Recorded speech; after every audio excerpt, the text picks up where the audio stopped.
Every fighter in the gym had tried. 15 of them over 6 months. Some were good. One was very good. None of them had lasted 10 seconds on the mat, with Ray Vasquez before finding themselves on the floor, looking up at the ceiling lights while the room went quiet in the particular way it goes quiet. When something has been settled too quickly to feel satisfying, Rai had a standing offer. Survive 10 seconds. Win $200 from the pot on the folding table by the door. The pot had been sitting there for 6 months and nobody had touched it. The boy who tried that Saturday morning was 16 years old. His name was Tomas. He was not a fighter. A had been training at the gym for 4 months on a hardship scholarship, and he was serious about it, and good in the ways that 4 months of serious training produces. Fundamentally sound, willing to be corrected, not yet experienced enough to know what he didn't know. He lasted 4 seconds. What Ray said afterward, in front of the room, was not about the 4 seconds. It was the kind of thing that doesn't leave a person quickly.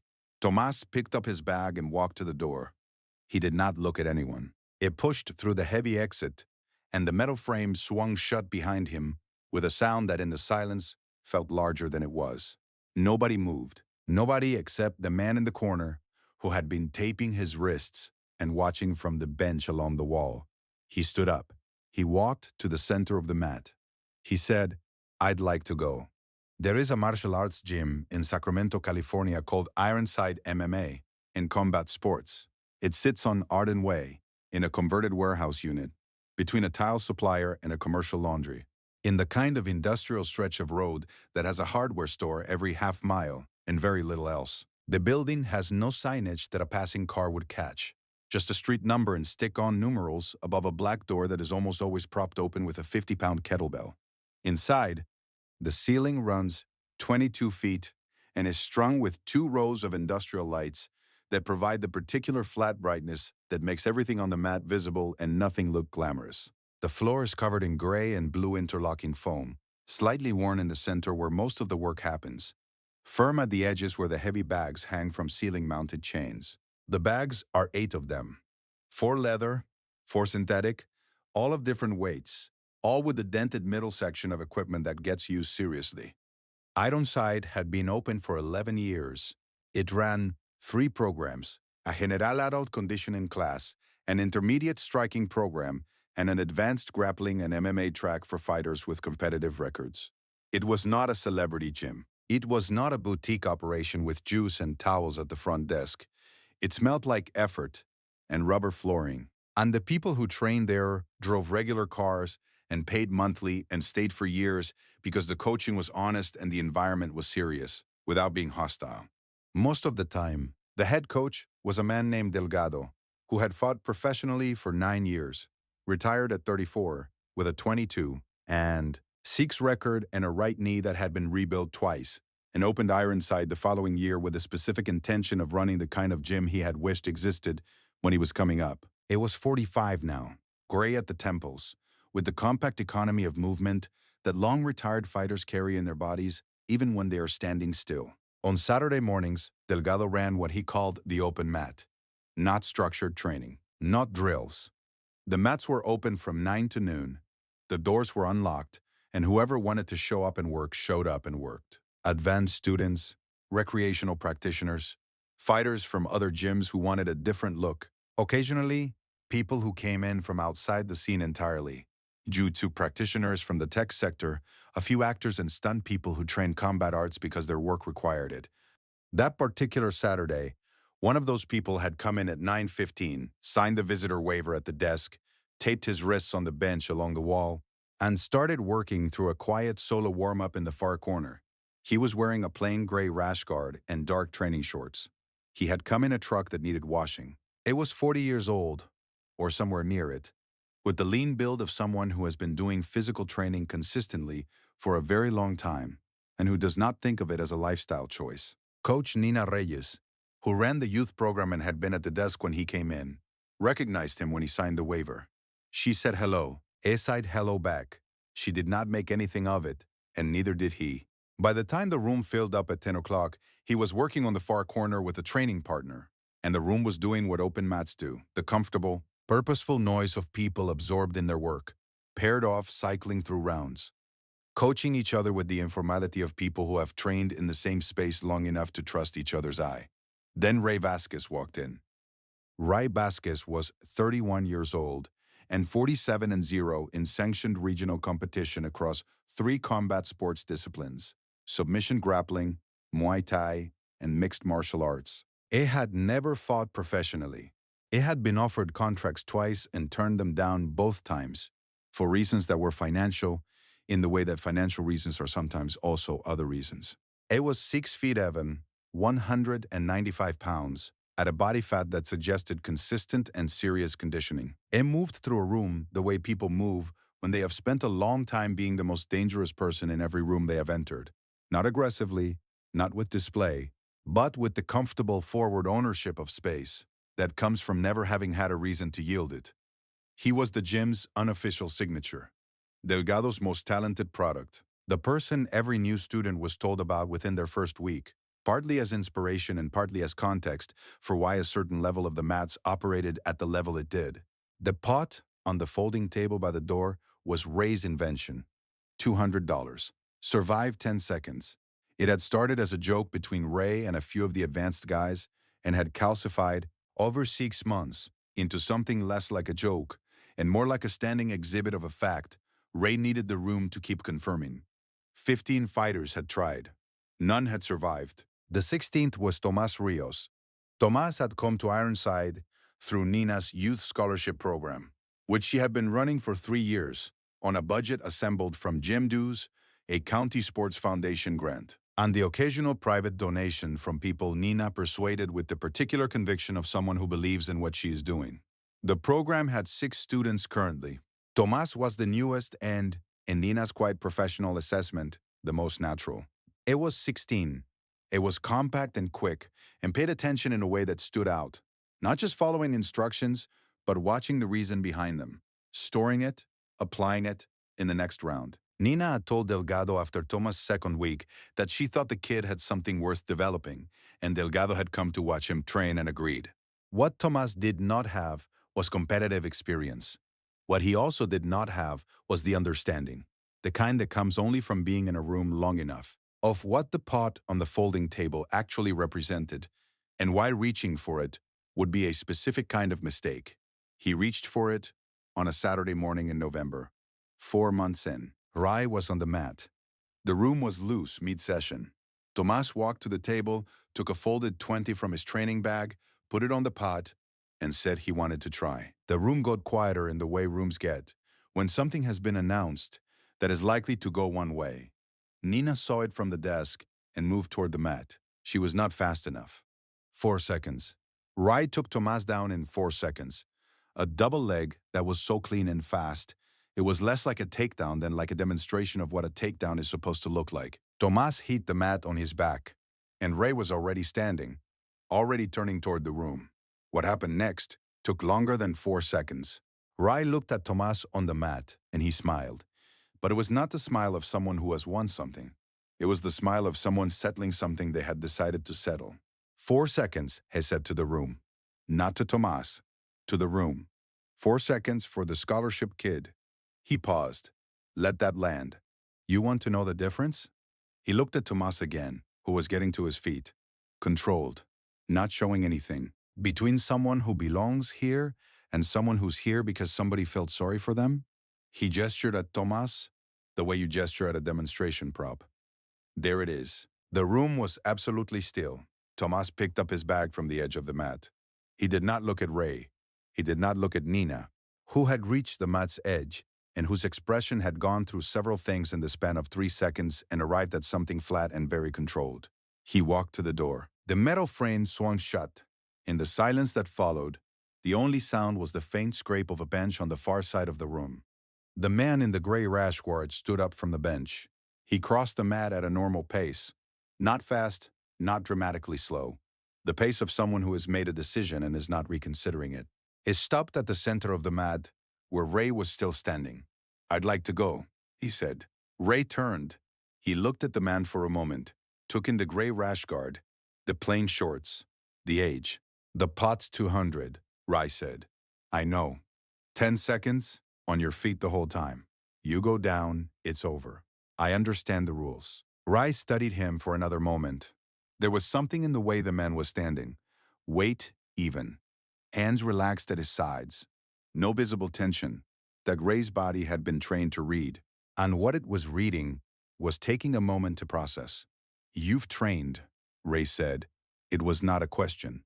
A little, the man said. Someone at the edge of the mat recognized him at that moment. One of the advanced guys, a man named Felix, who trained 4 days a week and had seen enough films, and said a single word, very quietly, to the person standing next to him. The person next to him looked at the mat. The room began to understand where it was. Rai did not hear the word Felix said, or chose not to, and it would not have changed anything if he had, because the thing that was about to happen was no longer about the $200 on the table. It was about the 4 seconds. And the thing that had been said. The timer on the wall ran from 10, 9, 8. What happened in those 10 seconds was not what anyone in the room expected, and it was not what the title of the story implies. And that is precisely the point. Rai came forward at the 8 count, low and fast, the same double leg he had finished 15 opponents with, practiced enough that it did not look practiced. It just looked inevitable. The man in the gray rash guard stepped to his right. Not away. Sideways. A half step. Precisely timed. The kind of movement that requires not just knowing it is coming, but knowing it so well that the response is already finished before the thought catches up. Rai's hands found air. His momentum carried him a step forward. He recovered immediately. He was too experienced for it to cost him more than a step, and turned. The man was still standing, not in the center of the mat, 2 feet to Ray's left, in the new position the sidestep had created. Relaxed, watching. Ray reset. The clock was at 6. It came again, a different approach, a feint to the outside, then a turn into a body lock. The man felt the feint, waded through it, accepted the partial contact of the body lock, and rolled his hips in a way that redirected the force without meeting it, so that instead of Ray driving him backward, they were briefly rotating together and then not. The lock released, both of them standing. 5 seconds. Ray's jaw had changed. Not his posture. His posture was still controlled, still professional. But in his jaw there was something that had not been there before, a tightening. It threw a measured leg kick, not full force. This was an open mat, not a fight. There were rules even here about what full force meant, and the man checked it with his shin in the precise mechanical way that means years of drilling, that specific movement until it is no longer a movement but a reflex. 3 seconds. 2. 1. The timer hit 0. The room was silent. The man in the gray rash guard was standing exactly where he had been standing at the beginning of the 10 seconds. He had not gone down. He had not thrown a single strike. He had done something quieter and, in its way, more complete. He had simply refused to be where Ray wanted him to be. Not aggressively, not dramatically, with the unhurried precision of someone who had been studying this particular problem for a long time. Ray stood on the mat and breathed through his nose. Twice. Then he looked at the man. The man looked back. "You didn't try to put me down," Ray said. "No." "Why?" The man reached into his shorts pocket, took a $20 bill, and set it on the mat between them. "I didn't come here to do that," he said. Then he looked toward the door. He found Tomas in the parking lot. The boy was sitting on the curb beside a bicycle, his bag between his feet, looking at the ground, not crying. Something past crying, the face of someone who has decided to be done with a feeling by simply refusing to feel it anymore. The man walked over and sat down on the curb beside him. They sat there for a moment. "He was wrong," the man said, "about all of it." Tomas did not say anything. "You took a double leg from a 47-0 fighter and got back up on your own. 4 months in." He paused. "You know what most people do in that position?" Tomas looked up. "They don't get up." The boy's face moved in a way that was not quite a smile but was in the same family. The man looked at the parking lot. What he said in there, that was about him. Not you. He said it the way people say things that are true and that they have thought about carefully enough to know are true. Not as comfort, as a statement of fact. Tomas was quiet for a moment. "How do you know?" he said. "Because someone said it to me once," the man said, in different words.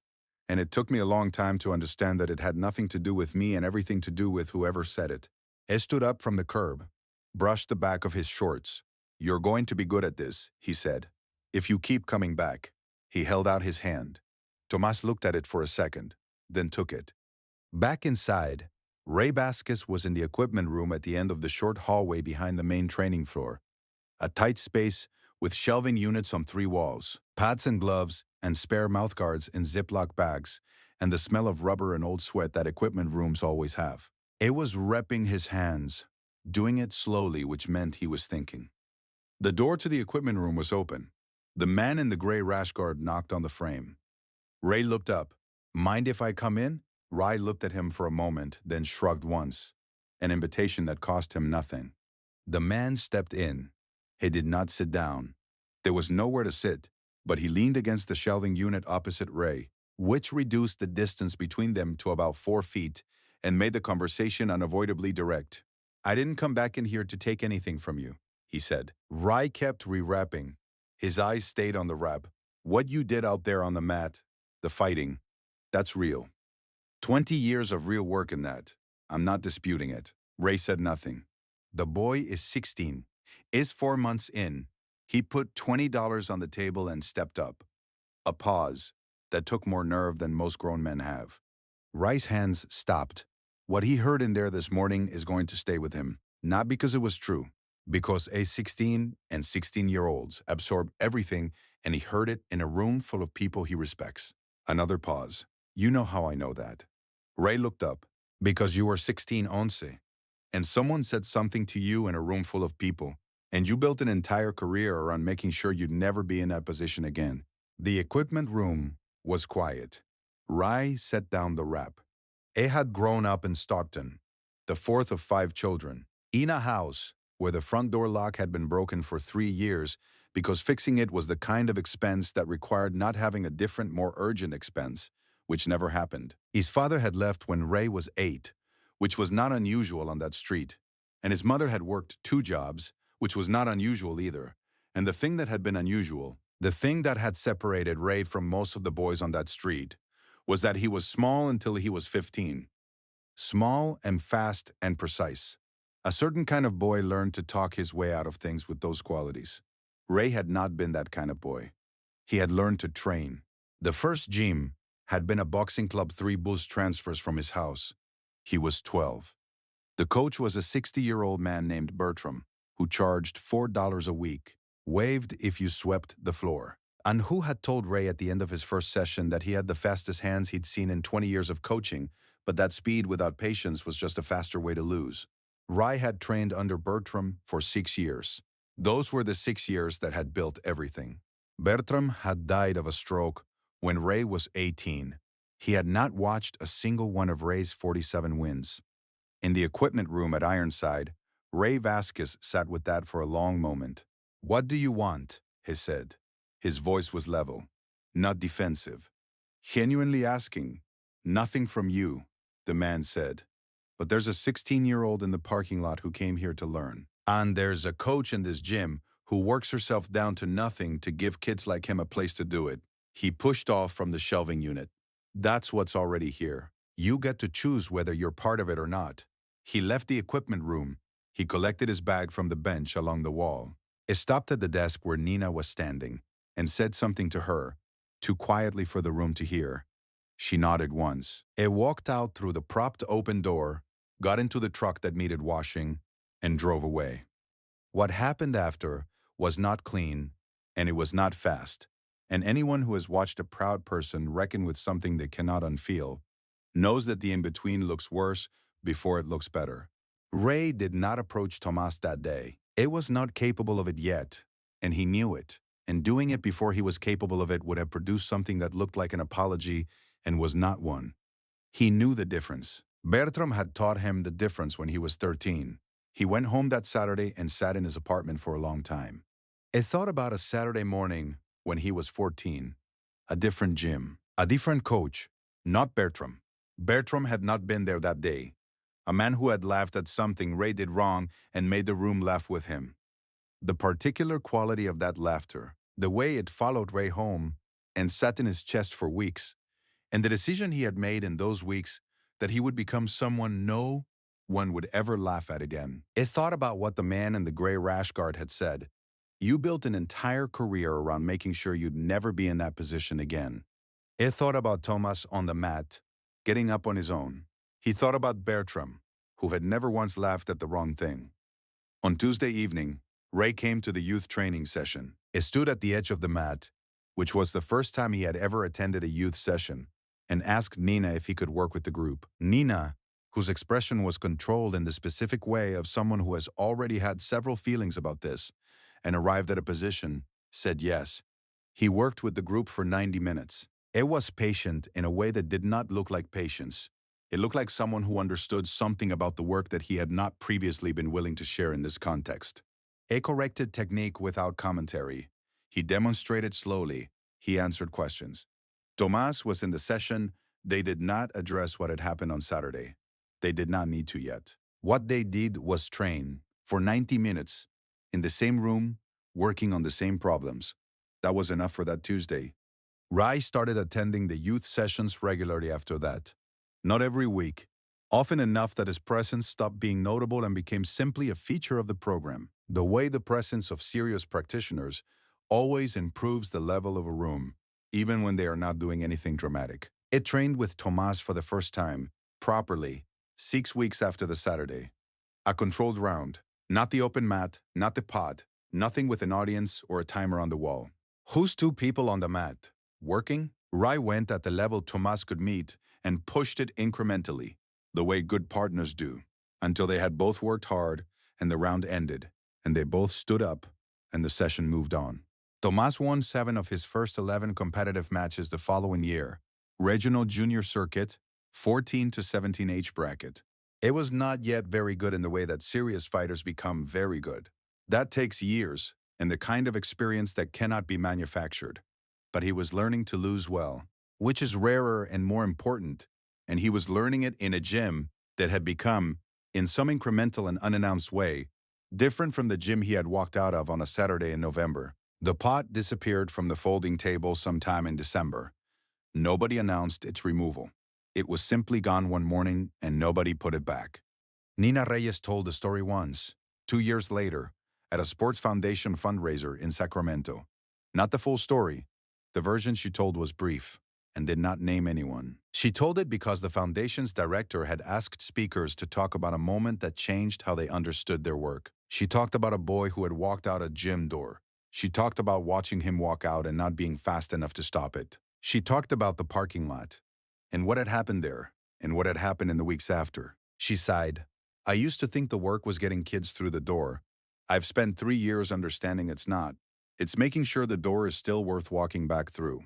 She got a standing ovation.